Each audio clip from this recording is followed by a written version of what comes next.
जी नमस्कार, जय हिंद, वंदे मातरम, सुस्वागतम। स्वागत है आपके अपने YouTube channel SGY science classes में और मैं हूँ राम मूर्ति।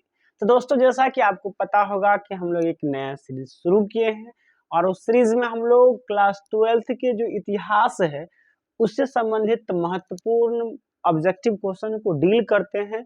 और आज हमारा ये 8वां क्लास होगा जिसमें हम लोग किसान, जमींदार और राज्य से संबंधित कुछ महत्वपूर्ण प्रश्नों को देखेंगे। और इस वीडियो में अब तक पूछे गए सभी महत्वपूर्ण प्रश्नों के साथ महत्वपूर्ण प्रश्न तथा आगामी परीक्षा के लिए संभावित प्रश्नों का विश्लेषण करेंगे। तो आपसे एक छोटा सा रिक्वेस्ट है कि आप इस वीडियो को देखिए, दोस्तों को भी शेयर कीजिए और यदि आप हमारे चैनल पर नए हैं तो इसे सब्सक्राइब कर लीजिए। चलिए तो शुरू करते हैं अपने इस पाठशाला को। और ये रहा आज का पहला क्वेश्चन। ये बताएंगे, ये बहुत इंपॉर्टेंट प्रश्न है, अपने आप में बहुत इंपॉर्टेंट प्रश्न हो सकता है। कहता है कि आयन ए अकबरी कितने भागों में विभक्त है। और ये प्रश्न 2009, 2012 और 2014 तीन बार पूछा गया है। 2 भाग में, 3 भाग में, 4 भाग में या 5 भाग में। अब बताइए आयन ए अकबरी कितने भागों में विभक्त है। तो इसका सही आंसर हो जाएगा डी, यानी 5 भागों में। अगले प्रश्न की ओर चले तो कहता है कि अकबरनामा, जिसे आयन ए अकबरी नाम से भी जाना जाता है, आयन ए अकबरी, आयन ए अकबरी के नाम से भी जाना जाता है। अकबरनामा की रचना किसने की? अमीर खुसरो ने, अलबरूनी ने, इब्न बतूता ने या अबुल फजल ने। और ये प्रश्न देखिए 2010, 2014, 2020 और 2021 से पूछा गया है। और अकबरनामा या आयन ए अकबरी की रचना किसने किया था? अबुल फजल ने किया था। किसने किया था? अबुल फजल ने किया था। आगे की ओर चलते हैं और ये रहा 3 नंबर प्रश्न। तीसरा प्रश्न कहता है कि दीन ए इलाही संबंधित है बाबर से, हुमायूं से, अकबर से या औरंगजेब से। और ये प्रश्न 2011, 2013, 2014, 2016 और 2018 इतने बार पूछे गए हैं। तो बताइए दीन ए इलाही का संबंध किससे है? तो दीन ए इलाही का संबंध किससे है? अकबर से है। और अकबर ने 1556 में दीन ए इलाही चलाया था। कब चलाया था? 1556 में। आगे की ओर चलते हैं और ये रहा 4 नंबर प्रश्न। आप इसका आंसर बताएंगे। कहता है कि 16वीं शताब्दी में भारतीय गांव में जो अनेक बाहरी ताकतें दाखिल वे थी मुगल राज्य, बाजार, मुद्रा और बाजार या इनमें से सभी। बताइए 16वीं शताब्दी में क्या आया था भारत के गांव में? तो ये सभी आए थे। मुगल राज्य भी आया, व्यापार भी आया, मुद्रा भी आया, बाजार भी आया। तो इसका सही आंसर क्या हो जाएगा? डी हो जाएगा। आगे की ओर चलते हैं और ये 5 नंबर प्रश्न आपके स्क्रीन बोर्ड पर।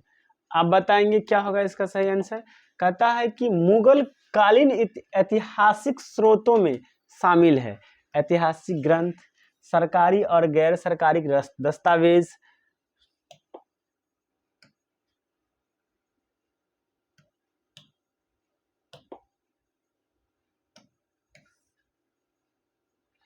इसके अलावे उन कालंस में बनी इमारतें और क्या स्मारक और उपयुक्त में से सभी।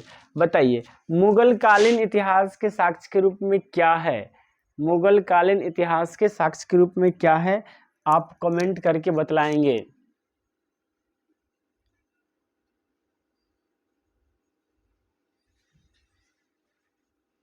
तो मुगल कालीन इतिहास के साक्ष्य के रूप में ये सभी आते हैं। आगे की ओर चलते हैं और देखते हैं 6 नंबर प्रश्न। 6ठा नंबर प्रश्न देखिए। कहता है कि मुगल काल में भारतीय फारसी स्रोत किसान के लिए आम तौर पर क्या प्रयोग किए थे? रेयत और रियाय, मुजियाना, आसमी और किसान या इनमें से सभी। तो भारतीय किसान के लिए जो स्रोत के रूप में जो शब्द का प्रयोग किया गया था वो सभी थे, इनमें से सभी, यानी डी हो जाएगा इसका सही आंसर। 7 नंबर प्रश्न की ओर चलते हैं और ये रहा प्रश्न आपके स्क्रीन बोर्ड पर। कहता है कि मुगल काल में भारत में सबसे ज्यादा उगाई जाने वाली फसलें थी। मुगल काल में भारत में सबसे ज्यादा कौन सा फसल उगाया गया? चावल, गेहूं, ज्वार, बाजरा आदि, चाय, कॉफी, नील, तिलहन, दाल, अफीम या उपयुक्त में से कोई विकल्प ठीक नहीं है। तो नील की खेती नहीं हुई, तो अंग्रेजों ने कराया था। अफीम भी नहीं हुआ था, तो सही आंसर हो जाएगा चावल, दाल, ज्वार और बाजरा। क्या हो जाएगा? चावल, दाल, ज्वार और बाजरा हो जाएगा। आगे की ओर चलते हैं और ये देखिए, ये प्रश्न कहता है कि बाबर के संस्मरणों का मूलतः सही नाम और संस्करणों का मूलतः सही नाम और उनकी भाषा ठीक है। पहला कहता है तुजुक ए बाबरी तुर्की भाषा में लिखा गया है, तारिके हिंद हिंदवी में लिखा गया है, बाबरनामा फारसी में लिखा गया है, या तारिके बाबर शाही ये उर्दू में लिखा गया है। तो इसमें एक ही सही है, वो है तुजुक ए बाबरी जो तुर्की भाषा में लिखा गया है। आगे की ओर चलते हैं और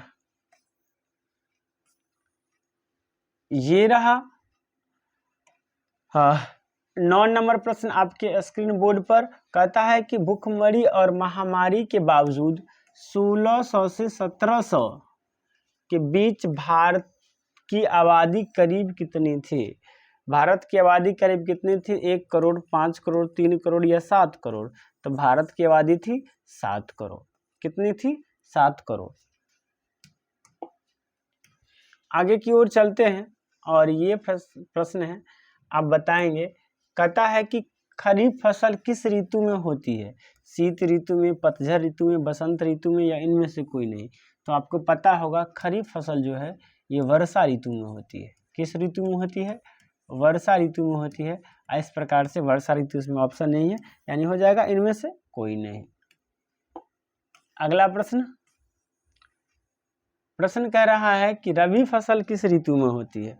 रबी फसल किस ऋतु में होती है? बसंत ऋतु में, ग्रीष्म ऋतु में, वर्षा ऋतु में, या पतझड़ ऋतु में? बताइए, रबी फसल किस ऋतु में होती है? तो रबी फसल होती है बसंत ऋतु में, यानी 11 का सही आंसर 1 हो जाएगा। आगे की ओर चलते हैं और ये प्रश्न है 12 नंबर प्रश्न, इसे पढ़िए और इसका जवाब आप कमेंट बॉक्स में दीजिए। जल्दी जवाब दीजिए। चलिए बताइए। कहता है कि आयन ए अकबरी सिंचाई वाले क्षेत्र में वर्ष में कुल फसल होती है 5, 3, 4 या 7? तो आयन ए अकबरी के अनुसार जहां पर सिंचाई किया जाता है वहां एक वर्ष में आप सिर्फ 3 फसल कर सकते हैं। अगला प्रश्न कहता है कि भारत में 17वीं सदी में जो भी फसल के रूप में अफ्रीका और स्पेन के रास्ते से आई उसका नाम क्या था? मक्का, गेहूं, चावल या कपास? तो उसका नाम था मक्का। 13 का ए। 14 नंबर प्रश्न। 14 नंबर प्रश्न देखिए, मुगल काल में एक सामूहिक ग्रामीण समुदाय का हिस्सा हुआ करता था। पत्रकार, पटवारी, पंचायत, खेतीहर किसान, पंचायत, गांव के मुखिया यानी मुकद्दम, विधायक, डॉक्टर, साहूकार, किसान, अध्यापक और पंडित। तो ये तो अध्यापक नहीं रहते थे भाई साहब उस टाइम में। तो कौन थे? तो अगर देखें तो ये थे खेतीहर, पंचायत और गांव के मुखिया, यानी 14 का सही आंसर हो जाएगा बी।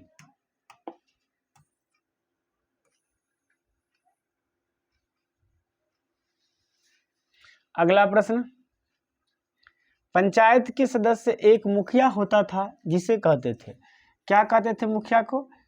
मुकद्दम या मुखिया, अमित या अमील या अमित, चौधरी या सरपंच, या पंच या महापिता?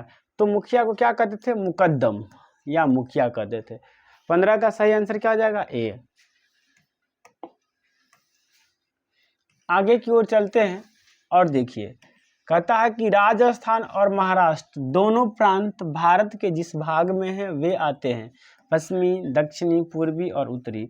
तो राजस्थान और महाराष्ट्र ये दोनों भारत के पश्चिमी छोर पर है। इसमें गुजरात भी आ जाता, वही पश्चिमी छोर में आता ना, तो ये क्या हो जाएगा? ए हो जाएगा।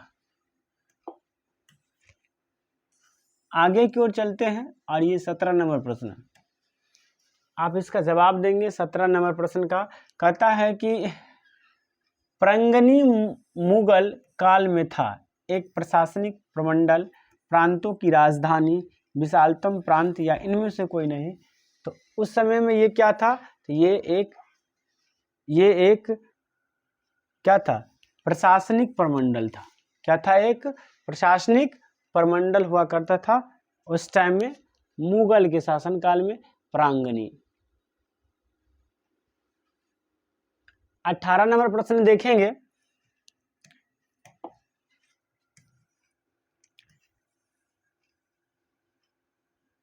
ये रहा 18 नंबर प्रश्न और कहता है कि पेशकश का अर्थ है। पेशकश का अर्थ क्या है? हिंदुओं द्वारा दिए जाने वाला एक धार्मिक कर, मुगल राज्य के द्वारा ली जाने वाली एक प्रकार की भेंट, युद्ध स्थल में लूटा गया माल, या मराठा द्वारा अंग्रेजों से वसूला गया तटकर। तो पेशकश का मतलब होता है मुगल राज्य के द्वारा ली जाने वाली एक प्रकार का भेंट, यानी पेशकश। 18 का सही आंसर हो जाएगा बी। आगे की ओर चलते हैं और ये रहा 19 नंबर प्रश्न आपके स्क्रीन बोर्ड पर और आप जवाब देंगे। कहता है कि अकबर ने टोडरमल को दीवान ए अशरफ कब नियुक्त किया था? ये प्रश्न 2019 में पूछा गया था। क्या 1582 में किया था, 1583 में किया था, 1584 में किया था या 1585 में किया था? अकबर ने टोडरमल को दीवान ए अशरफ कब नियुक्त किया था? बताइए कब नियुक्त किया था? तो 1582 में, यानी 19 का सही आंसर ए हो जाएगा। आगे की ओर चलते हैं और एक बार फिर से ये 2018 में पूछा गया प्रश्न है। कहता है कि जजिया किससे लिया जाता था? व्यापारियों से, बुद्धिजीवियों से, सैनिकों से या जिम्मियों से? तो जजिया कर एक प्रकार का कर था जो जिम्मियों से लिया जाता था, यानी 20 का सही आंसर डी हो जाएगा। आगे की ओर चलते हैं और ये रहा 21 नंबर प्रश्न आपके स्क्रीन बोर्ड पर, आप इसका जवाब देंगे। 21 नंबर प्रश्न का जवाब देंगे। प्रश्न कहता है कि अकबर ने अबुल फजल से अपने स्वयं के काल के इतिहास लिखवाया। प्राचीन काल में ऐसी परंपरा कहाँ थी? चीन में थी, यूनान में थी, रोम में थी या इंग्लैंड में थी? तो प्राचीन काल में ये परंपरा चीन में थी। कहाँ थी? चीन में थी, यानी 21 का सही आंसर ए हो जाएगा। अगला प्रश्न कहता है कि अकबरनामा और आयन अकबरी के अनुवादक है बेवरीज, जेरेट, ब्लैकमैन या इनमें से सभी? तो सभी है इनके अनुवादक, यानी 22 का सही आंसर डी हो जाएगा।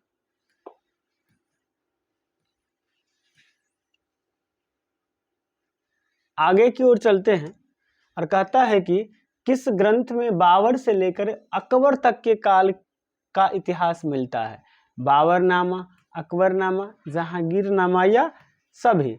तो बताइए आप किस ग्रंथ में मिलेगा बाबर से लेकर के अकबर तक के जितने भी शासक हुए हैं सबकी रचना? तो ये अकबरनामा में मिला है, आयन अकबरी या अकबरनामा में मिला है। बाबर से लेकर के अकबर तक का वर्णन अकबरनामा में मिला है। आगे की ओर चलते हैं और ये 24 नंबर प्रश्न, 10-12 प्रश्न और होंगे। कहता है कि शिकार के समय रास्ते में पड़ने वाले गांव में भू राजस्व संबंधित जानकारी किस सम्राट ने सर्वप्रथम प्राप्त की? अकबर, हुमायूं, जहांगीर या शाहजहां? किसने प्राप्त की? तो ये अकबर ने प्राप्त किया था।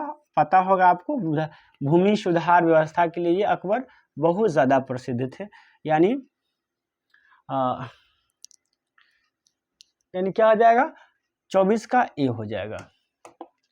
आगे की ओर चलते हैं, और ये 2017 में पूछा गया प्रश्न है, कहता है कि तंबाकू पर किस शासक ने प्रतिबंध लगाया था? अकबर ने, बाबर ने, जहांगीर ने या शाहजहां ने? तंबाकू पर किसने प्रतिबंध लगाया था? तो जहांगीर ने सबसे पहले तंबाकू पर प्रतिबंध लगाया था, और ये 2017 में पूछा गया प्रश्न भी है ना। अगला प्रश्न देखिए, कहता है कि एक मिनट,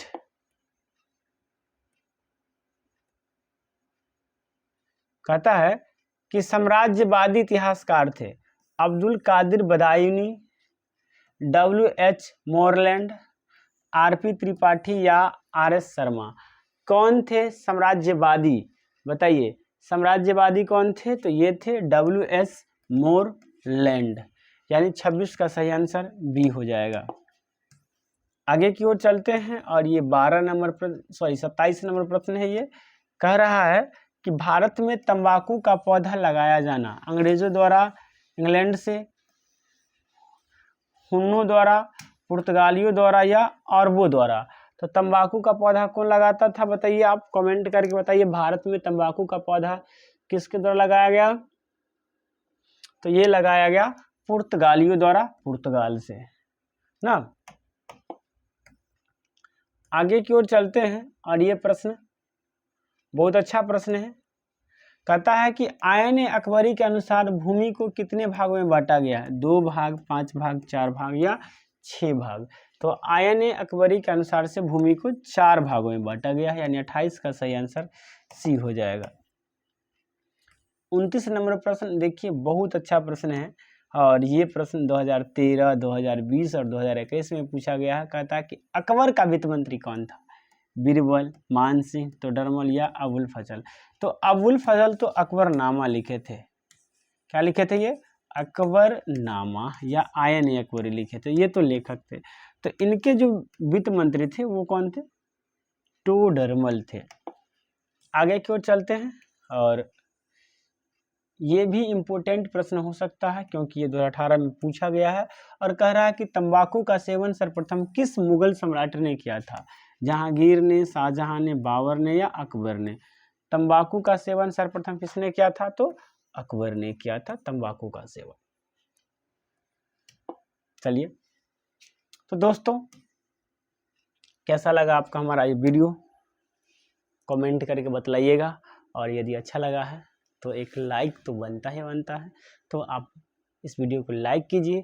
साथ ही साथ यदि आप हमारे चैनल पर नए हैं तो इसे सब्सक्राइब करके बेल आइकन को भी दबा दीजिए, क्योंकि हम इसी प्रकार के अनोखे वीडियो आपके लिए लाते रहते हैं। तो चलिए, मिलते हैं किसी नेक्स्ट वीडियो में। आज के लिए इतना ही। जय हिंद, जय भारत।